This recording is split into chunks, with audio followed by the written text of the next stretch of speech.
The story revolves around two sisters living in Carlsbad, California, Christy and Katie.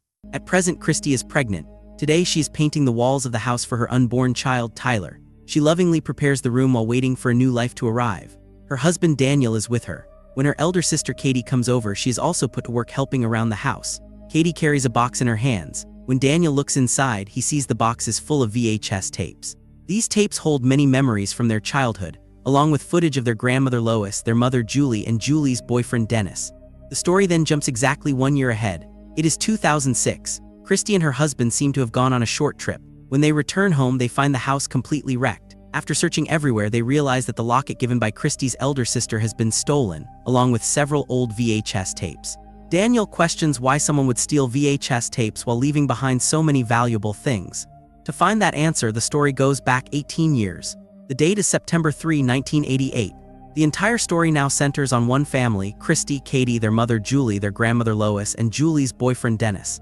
Christy and Katie are from Julie's previous marriage, and she is now in a relationship with Dennis. However, Julie's mother Lois does not think highly of Dennis because of his profession. Dennis is not financially secure. He works as a photographer and videographer. Today is Katie's 8th birthday and the family celebrates happily. Dennis records every moment on camera. Young Christy is seen talking to someone again and again, just like she always does. The entire day passes with Dennis constantly filming. The problems begin after Katie's birthday. One night, while Dennis and Julie are recording an intimate video in their bedroom, a sudden earthquake shakes the house. The camera falls to the floor.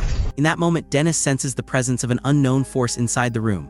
The next day, Dennis watches the footage with his friend Randy. They notice something strange. Dust is suspended in the air near the doorway, as if an invisible figure is standing there. As soon as the shape moves away, the dust falls to the ground. Both of them are shocked. After carefully analyzing the footage, Dennis begins to suspect that something is living inside the house. To keep watch, he installs 3 cameras, one in the bedroom, one in the kitchen with a rotating setup made using a table fan stand, which is pretty genius, and the last one in Christy and Katie's room. Each tape can record up to 6 hours. Every night, recording continues, and every morning Dennis checks the footage to see if any paranormal activity occurs. Most of the time, Christy is seen talking to an invisible entity. She also frequently draws strange paintings and symbolic signs inside her room. No one in the family pays much attention to these things. One night, Christy wakes up and stands in front of the camera in the corner of her room talking to someone. When Dennis reviews the footage the next day, he asks Christy who she was talking to at midnight. Christy says she was talking to her friend Toby, and that she always talks to him. When Dennis tells Julie about it, she completely ignores the concern and says Toby is just an imaginary character. Dennis asks Christy to tell him more about Toby. Christy says Toby is as old as her grandmother and very tall. When Dennis jokingly calls Toby fat, Christy becomes extremely angry and tells him to apologize to Toby. That same day, Julie's mother Lois comes to visit, and tension fills the house. Lois dislikes Dennis because he is financially unstable. Julie argues that the children love Dennis. During their conversation, Lois suggests that Julie should have another child, especially a son. Julie says she once wanted a big family, but now she is happy with just Christy and Katie. Hearing this, Lois says nothing more and leaves. She does not live with them and stays in another house. Meanwhile, Dennis repeatedly tries to explain to Julie that something is wrong with Christy, but Julie refuses to listen. That day, the family is taking photos when Randy arrives and talks about a strange game spreading across the city, Bloody Mary. Hearing this, Christy and Katie become excited and decide to try it. Without telling anyone, they stand in front of the bathroom mirror in their room and say Bloody Mary 3 times. Nothing happens, so they leave. Suddenly, the bathroom door shuts on its own. It becomes clear that they have invited an entity. One night, Christy and Katie insist on camping in the backyard. Around midnight, lights outside the house begin flickering. Julie wakes up suddenly and tells Dennis she feels like someone is outside. Dennis immediately goes to check Christy's room, thinking the kids are playing tricks, but the room is empty. He notices strange activity, sudden violent shaking and the door slamming shut on its own. Dennis panics. The time is 3:30 a.m. He rushes to check on the girls and finds them sleeping in their places. So who is closing the doors and creating these disturbances? The truth is, the figure Christy talks about is none other than Toby. Toby is slowly separating the 2 girls from their family so he can possess them. Strange noises and abnormal presences now happen constantly. Christy plays all night with an invisible being in the kitchen, in the dining area, and even climbing walls and jumping down to the lower floor without getting hurt. Through these small acts, the entity named Toby gains her trust. Katie notices these things but does not take them seriously. She scolds Christy and tells her to sleep. She mocks the idea of Toby, saying only babies believe in such nonsense and calling Christy immature.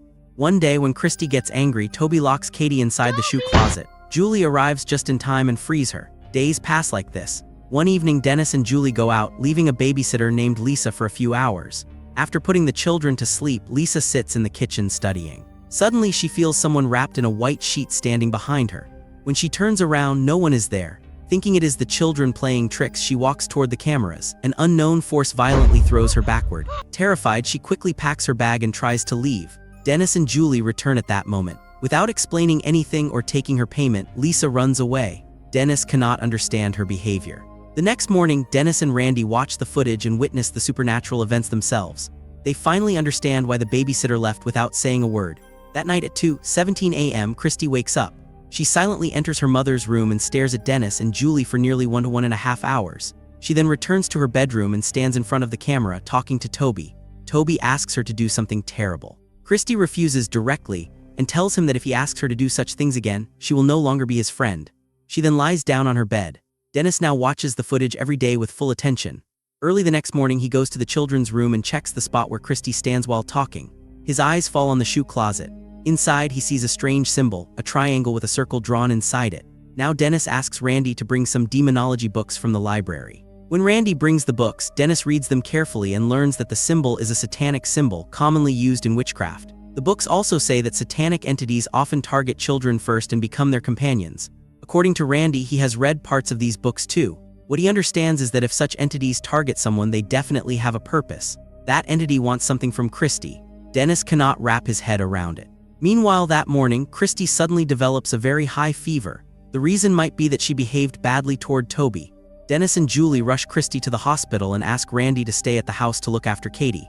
That day, something worse than anger happens. Katie is still obsessed with the Bloody Mary game. She forces Randy to play it and he agrees. They turn off the lights and say Bloody Mary again and again, but nothing happens. When they try for the second time, suddenly they hear a tearing sound and Randy screams in pain. When the lights turn on, long scratch marks are visible on Randy's body. Katie is terrified. At the same time, small earthquakes begin happening throughout the house again and again. Randy is shaken but tries to stay strong and calm Katie down. When Dennis returns, Randy immediately starts packing his things and says he will not stay there for even a moment.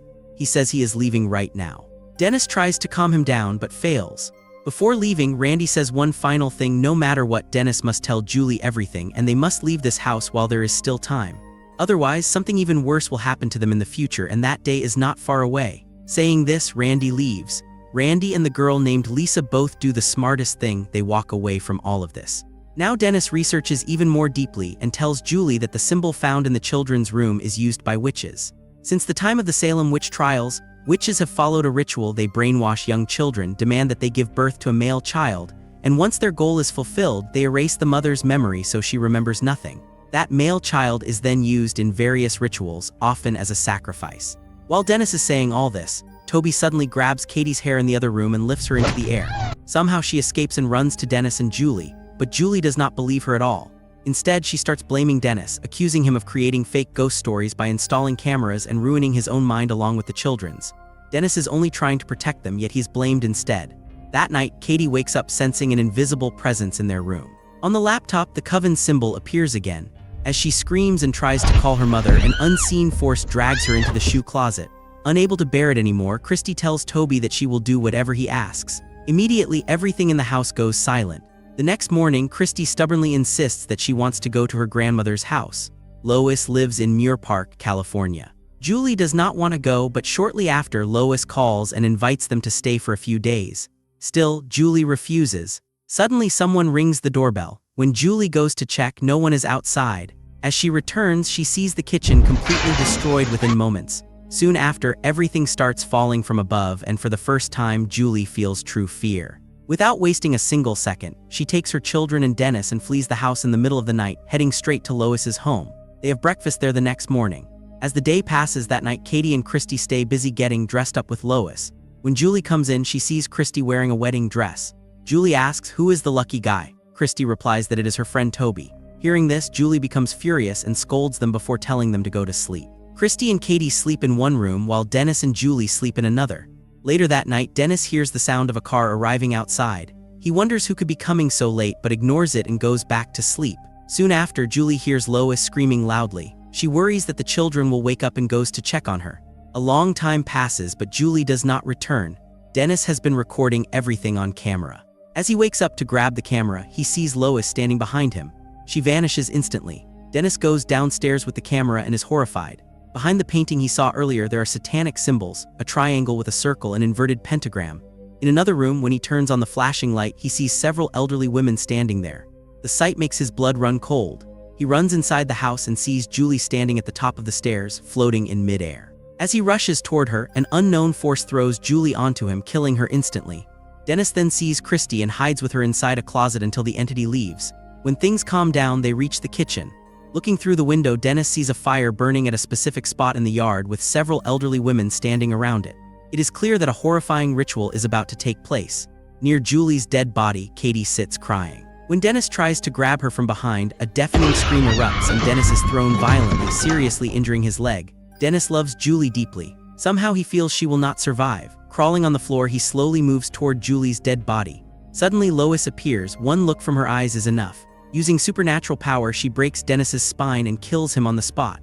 Then Lois takes Katie and goes upstairs. Christy calls out to Toby and all of them walk up the stairs together. You must have many questions about Lois. Why does she kill her own daughter Julie and Julie's boyfriend Dennis? Lois practices witchcraft and is a member of the coven. In fact, she is their leader. Why she kills her own daughter is a question left for you to think about. As for Dennis, the reason for killing him is clear. He records everything on camera. At the very end of the movie, if you watch frame by frame, for a split nanosecond you see Julie and Dennis's bed burning. Fire represents total destruction, not just physical death but the erasure of existence itself, as if they never existed in this world at all. What do you think about this? And what happens to adult Christy and Katie later? As the series moves forward, the mysteries slowly unravel. The story travels through time and dives into a terrifying world. This is only the beginning, but where does it end? To find out in the next movie, make sure to subscribe to the channel.